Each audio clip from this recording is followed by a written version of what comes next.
Hello, ഇന്നത്തെ നമ്മുടെ video എന്ന് പറയുന്നത് ഈ ജപ്പാനീസുകാരും കൊറിയൻകാരെല്ലാം സ്കിൻ വൈറ്റനിങ്ങിന് വേണ്ടി ഉപയോഗിക്കുന്ന ഒരു പാക്കിൻ്റെ വീഡിയോ ആണ്. ഇതുപോലുള്ള ഒരുപാട് വീഡിയോസ് അതിൻ്റെ റിവ്യൂ അടക്കം ഞാൻ ചെയ്തിട്ടുണ്ട്. അതുപോലെ തന്നെ നല്ല യൂസ്ഫുൾ ആയിട്ടുള്ള ഒരു വീഡിയോ ആണ് കേട്ടോ ഇതും. അപ്പോൾ ഇതും പെട്ടെന്ന് തന്നെ നിറം വെക്കാൻ സഹായിക്കുന്ന നല്ലൊരു ഫേസ് പാക്കാണ്. പിന്നെ അധിക പേരും പറയാറുണ്ട് നല്ല ഇരുണ്ട കൈകളിൽ ചെയ്ത് കാണിക്കാൻ വേണ്ടിയിട്ട്. എൻ്റെ കൈ ഇപ്പോൾ എന്ന് പറയുന്നത് അങ്ങനെ ഭയങ്കര ഇരുണ്ട കൈയുമല്ല, എന്നാലോ ഭയങ്കര ഫെയർ ആയിട്ടുള്ള കൈയുമല്ല. അപ്പോൾ തന്നെ നിങ്ങൾക്ക് ഏകദേശം റിസൾട്ട് മനസ്സിലാക്കാൻ വേണ്ടിയിട്ട് പറ്റും. അപ്പോൾ ഈ ഇരുണ്ട കൈകൾ അന്വേഷിച്ച് പോയിട്ട് ഇപ്പോൾ വീഡിയോ എടുക്കാൻ പറ്റുമോ? അപ്പോൾ അതെല്ലാം ഒന്ന് എല്ലാവരും മനസ്സിലാക്കുക. നമ്മൾ ആരും പറ്റിക്കാൻ വേണ്ടിയിട്ട് വീഡിയോ ചെയ്യുന്നൊന്നുമില്ലല്ലോ. നിങ്ങൾക്ക് ലൈവ് റിസൾട്ട് കണ്ടിട്ട് വിശ്വാസം ഉണ്ടെങ്കിൽ മാത്രം നിങ്ങൾ ട്രൈ ചെയ്താൽ മതി. ഇല്ലാന്നാണെങ്കിൽ നിങ്ങൾ ട്രൈ ചെയ്യണ്ട.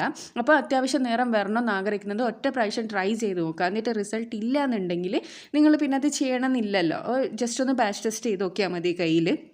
അപ്പോൾ ഞാൻ എൻ്റെ റിസൾട്ട് ലൈവായിട്ട് നിങ്ങൾക്ക് ഇവിടെ കാണിച്ചു തരാം കേട്ടോ. ഇത് കൊറിയൻ സ്കിൻ വൈറ്റനിങ് ആണ്. അപ്പോൾ എങ്ങനെയാണ് ഇത് ചെയ്യാന്നുള്ളത്, ഇതിൻ്റെ എന്തെല്ലാം സാധനം വേണ്ടതെന്നുള്ളതും റിസൾട്ടും ഒക്കെ നമുക്ക് വീഡിയോയിലൂടെ കാണാം.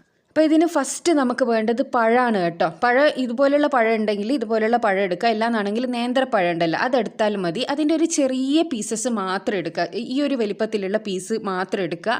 അതിനുശേഷം അത് നന്നായി ഉടച്ചെടുക്കുക. നന്നായി ഉടഞ്ഞ് കിട്ടണം കേട്ടോ. നമ്മളിങ്ങനെ സ്പൂണോ ഫോർക്കോ ഉപയോഗിച്ചിട്ട് ഉടച്ചെടുക്കുന്ന സമയത്ത് നമുക്കത് നന്നായിട്ട് തന്നെ ഉടഞ്ഞ് കിട്ടും. അങ്ങനെ നന്നായി ഉടച്ചെടുക്കുക. അപ്പോൾ എല്ലാവരും വിചാരിക്കും പഴമെല്ലാം എടുത്തിട്ട് മുഖത്ത് തേച്ചാൽ കളർ വരുമോ എന്നുള്ളത്. ജസ്റ്റ് ഒന്ന് ട്രൈ ചെയ്ത് നോക്കിയതിന് ശേഷം മാത്രം നിങ്ങൾ കമൻറ്റ് ചെയ്യുക കേട്ടോ. അപ്പോൾ ഇത് ഞാൻ നന്നായിട്ടൊന്ന് ഉടച്ചെടുക്കുകയാണ്. നന്നായി ഉടച്ചെടുത്ത് നമുക്കൊരു വെള്ളം പോലെ കിട്ടൂലേ. ഫോർക്കിലാകുമ്പോൾ നമുക്ക് പെട്ടെന്ന് ഇത് ഉടച്ചെടുക്കാൻ വേണ്ടിയിട്ട് പറ്റും. സ്പൂണിലാകുമ്പോൾ കുറച്ച് പണിയുണ്ട്. അപ്പോൾ എല്ലാവരും ഫോർക്ക് യൂസ് ചെയ്തിട്ട് ഒന്ന് വേഗം ഉടച്ചെടുക്കുക. കുറേ പഴമൊന്നും വേണ്ട. ഞാനിപ്പോൾ കാണിച്ചതുപോലെ ഒരു ചെറിയ പീസ് പഴം മാത്രം മതി. അത്രയും നമുക്ക് ആവശ്യമുള്ളൂ. അപ്പോൾ ഒരു ചെറിയൊരു പശപശപ്പ് പോലെ ഉണ്ടാകും കേട്ടോ. അപ്പോൾ ഈ ഒരു ഇൻഗ്രീഡിയൻസ് എല്ലാം ഞാൻ ആഡ് ചെയ്യുന്നതൊന്നും അങ്ങനെ ആയിരിക്കും ഫേസിനൊന്നും വലിയ കുഴപ്പമൊന്നും ഉണ്ടാക്കുന്നതായിരിക്കില്ല. ഇനി അഥവാ എന്തെങ്കിലും അലർജി ഞാൻ ഇടുന്ന സാധനത്തിൽ ആർക്കെങ്കിലും ഉണ്ടെന്നുണ്ടെങ്കിൽ നിങ്ങൾ ഈ ഫേസ് പാക്ക് ചെയ്യേണ്ട കേട്ടോ. ചിലർക്ക് എല്ലാ സാധനവും പിടിക്കണമെന്നൊന്നുമില്ല. ചിലർക്ക് പൊട്ടാറ്റോ എല്ലാം ആഡ് ചെയ്താൽ അലർജി ഉണ്ടാകുന്നവരെല്ലാം ഉണ്ട്. അപ്പോൾ ഞാനിത് നല്ലോണം മാഷ് ചെയ്തെടുത്തിട്ടുണ്ട്. ഇനി ഞാൻ ഇതിലേക്ക് 1/2 ടീസ്പൂണ് കോഫി പൗഡറാണ് ആഡ് ചെയ്ത് കൊടുക്കുന്നത്. 1/2 ടീസ്പൂണ് മതി കോഫി പൗഡർ ആഡ് ചെയ്ത് കൊടുക്കുക. ഇതിലേക്ക് ഞാൻ 1 ടീസ്പൂണോളം റോസ് വാട്ടർ ആഡ് ചെയ്ത് കൊടുക്കുന്നുണ്ട്. ഇനി റോസ് വാട്ടർ നിങ്ങളുടെ അടുത്തില്ലെങ്കിൽ ചെറുനാരങ്ങേൻ്റെ നീരില്ലേ, അത് ആഡ് ചെയ്താലും മതി. പിന്നെ 1 ടീസ്പൂണോളം ഹണി, ഇതും കൂടിയാണ് ഞാൻ ആഡ് ചെയ്ത് കൊടുക്കുന്നത്. അപ്പോൾ ഇത്രയും സാധനങ്ങളാണ് നമുക്ക് മെയിനായിട്ട് വേണ്ടത്, ഇതിലേക്ക് വേണ്ടത്. ഇനി നമുക്ക് ഇത് നന്നായിട്ടൊന്ന് മിക്സ് ചെയ്തെടുക്കണം. മിക്സ് ചെയ്തെടുക്കുന്നതിൻ്റെ മുന്നേ നമുക്കിതിലേക്ക് 1/2 ടേബിൾ സ്പൂണോളം കോൺഫ്ലോർ കൂടി ആഡ് ചെയ്ത് കൊടുക്കുക. 1/2 ടേബിൾ സ്പൂൺ മതി കേട്ടോ. കോൺഫ്ലോർ കൂടി ആഡ് ചെയ്ത് കൊടുത്തതിന് ശേഷം ഇത് നന്നായിട്ടൊന്ന് മിക്സ് ചെയ്തെടുക്കുക. അപ്പോൾ കോൺഫ്ലോറിന് പകരമായിട്ട് അരിപ്പൊടി യൂസ് ചെയ്യാവോ, ഗോതമ്പ് പൊടി യൂസ് ചെയ്യാവോ, അങ്ങനെയെല്ലാം ചോദിക്കാറുണ്ട്. പക്ഷേ ഇവർ ഈ കൊറിയൻ ജപ്പാനീസ് സ്കിൻ ഫേസ് പാക്കിൽ നമ്മൾ അധികം യൂസ് ചെയ്യുന്ന ഒരു സാധനം എന്ന് വെച്ചാൽ കോൺഫ്ലോർ ആണ് കേട്ടോ. കോൺഫ്ലോറിൻ്റെ പകരം അരിപ്പൊടി യൂസ് ചെയ്താലുള്ള റിസൾട്ട് എത്രത്തോളം ഉണ്ടാവും എന്നുള്ളത് ഞാൻ ട്രൈ ചെയ്തിട്ടില്ല. അപ്പോൾ നിങ്ങളുടെ അടുത്ത് കോൺഫ്ലോർ ഇല്ലെങ്കിൽ നിങ്ങൾക്ക് റൈസ് പൗഡർ ഇട്ടിട്ടൊന്ന് ട്രൈ ചെയ്ത് നോക്കാം, അത്രയേ ഉള്ളൂ. അപ്പോൾ ഞാൻ എൻ്റെ റിസൾട്ട് കാണിക്കുന്നത് ഈ ഒരു രൂപത്തിലാണ്. ഇത്രയും സാധനങ്ങളുള്ള ആഡ് ചെയ്താൽ എങ്ങനെയാണ് റിസൾട്ട് ഉണ്ടാവുക എന്നുള്ളതാണ് ഞാൻ കാണിച്ചു തരുന്നത് കേട്ടോ. അപ്പോൾ ഈ ആഡ് ചെയ്യുന്ന സാധനങ്ങൾ പലതും നിങ്ങൾ അതിന് പകരമായിട്ട് വേറെ യൂസ് ചെയ്തിട്ട് ആഡ് ചെയ്തിട്ടും, അതേപോലെ തന്നെ അരിപ്പൊടിക്ക് പകരം ഗോതമ്പ് പൊടി അങ്ങനെയെല്ലാം യൂസ് ചെയ്തിട്ട് പലരും ഫേസ് പാക്ക് ഇട്ടിട്ട് റിസൾട്ട് കിട്ടിയില്ല എന്നൊക്കെ പറയാറുണ്ട്. അങ്ങനെ ചെയ്യുന്നത് റിസൾട്ട് കിട്ടാണ്ടിരിക്കുന്നപ്പോൾ നമ്മൾ പറയുന്നത് പോലെ ചെയ്യാത്തത് കൊണ്ടായിരിക്കാം കേട്ടോ. അപ്പോൾ ഇതിപ്പോൾ ഞാൻ നന്നായി മിക്സ് ചെയ്തെടുത്തിട്ടുണ്ട്. ഇനി നമ്മളിത് ഫേസിലേക്ക് വേണമെങ്കിൽ അപ്ലൈ ചെയ്യുക, കഴുത്ത്, കൈ എല്ലാവരും അപ്ലൈ ചെയ്യുക. ഞാനിത് കയ്യിലേക്ക് അപ്ലൈ ചെയ്തിട്ട് നിങ്ങൾക്ക് കാണിച്ചു തരാം റിസൾട്ട്. അപ്പോൾ അപ്ലൈ ചെയ്യുന്നതിന് മുന്നേ കൈ ആയാലും എവിടെയാണോ അപ്ലൈ ചെയ്യുന്നത് ആ ഒരു ഭാഗം നന്നായി സോപ്പോ ഫേസ് വാഷോ ഉപയോഗിച്ച് കഴുകി വൃത്തിയാക്കി തുടച്ചെടുത്തതിന് ശേഷം വേണം നമ്മൾ ഫേസ് പാക്ക് അപ്ലൈ ചെയ്യാൻ. ഒന്നാമത്തെ കാര്യം, നമ്മളൊരു വീഡിയോ ചെയ്യുന്ന സമയത്ത് അതിൽ എന്തെല്ലാം ഇൻഗ്രീഡിയൻസ് ആഡ് ചെയ്തിനോ അതെല്ലാം അതേപോലെ ആഡ് ചെയ്യാൻ വേണ്ടിയിട്ട് ശ്രമിക്കുക. രണ്ടാമത്തെ കാര്യം, നമ്മൾ ഇതേപോലെ മസാജ് ചെയ്യുന്ന സമയത്ത് 2 മിനിറ്റ് സോഫ്റ്റ് മസാജ് ഉറപ്പായിട്ട് മുഖത്തേക്ക് ചെയ്യുക. അപ്പോൾ മുഖം നമ്മൾ മസാജ് ചെയ്യുന്നത് മുഖം വളരെ നല്ലൊരു കാര്യമാണ്.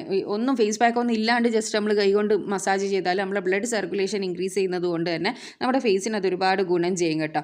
അപ്പോൾ ഈ 2 കാര്യം നിങ്ങൾ മെയിനായിട്ട് ശ്രദ്ധിക്കുക. ആഡ് ചെയ്യുന്ന ഇൻഗ്രീഡിയൻസ്, അതേപോലെ തന്നെ നമ്മൾ ഈ അപ്ലൈ ചെയ്യുമ്പോൾ ഉള്ള ഈ മസാജിങ്. ഇപ്പോൾ 2 മിനിറ്റ് മസാജ് ചെയ്തതിന് ശേഷം, നന്നായി മസാജ് ചെയ്തതിന് ശേഷം ഇത് നന്നായി ഡ്രൈ ആകുന്നത് വരെ നമുക്കൊന്ന് വെയിറ്റ് ചെയ്യുക. ഒരു 10 മിനിറ്റ് 20 മിനിറ്റ് കൊണ്ട് ഇത് ഡ്രൈ ആയി കിട്ടും. അപ്പോൾ ഇത് എൻ്റെ ഫേസ് പാക്ക് നന്നായി ഡ്രൈ ആയി കിട്ടിയിട്ടുണ്ട്. നന്നായിട്ട് ഏകദേശം ഡ്രൈ ആയിട്ടുണ്ട്. അതായത് ഏകദേശം ഒരു 20 മിനിറ്റ് നിങ്ങൾ വെച്ചാൽ മതി. അതിനുശേഷം ഇതൊന്ന് കഴുകിക്കളയുക. അപ്പോൾ കഴുകിക്കളയുമ്പോൾ എന്ന് വെച്ചാൽ ഞാൻ പറഞ്ഞ പോലെ തന്നെ കുറച്ച് നന്നായിട്ട് മസാജ് ചെയ്തിട്ട് തന്നെ കഴുകിക്കളയുക കേട്ടോ. മെല്ലെ മെല്ലെ ഒന്ന് മുഖത്തുനിന്ന് മസാജ് ചെയ്ത് കഴുകിക്കളയുക. അപ്പോൾ ചിലർ പറയാറുണ്ട് കയ്യിൽ ചെയ്താൽ മുഖത്ത് റിസൾട്ട്, അതായത് കയ്യിൽ ചെയ്തിട്ടുള്ള റിസൾട്ട് മുഖത്ത് കിട്ടുമോ, എല്ലാവരുടെ കയ്യിൽ അപ്ലൈ ചെയ്താൽ അതങ്ങനെ തന്നെ കളർ ഉണ്ടാവും, മുഖത്തുണ്ടാവില്ല. പക്ഷേ നിങ്ങൾ മനസ്സിലാക്കേണ്ട ഒരു കാര്യം, നമ്മൾ കയ്യിൽ ചെയ്ത് കിട്ടുന്ന റിസൾട്ടിനേക്കാളും അടിപൊളി റിസൾട്ടാണ് മുഖത്ത് കിട്ടുക. അത് ഞാൻ ഒരുപാട് ഫേസ് പാക്ക് ട്രൈ ചെയ്തിട്ട് എൻ്റെ എക്സ്പീരിയൻസ് അതാണ്. നമ്മൾ കയ്യിൽ ചെയ്ത് കിട്ടുന്ന റിസൾട്ടിനേക്കാളും അടിപൊളി റിസൾട്ട് മുഖത്തുണ്ടാവും.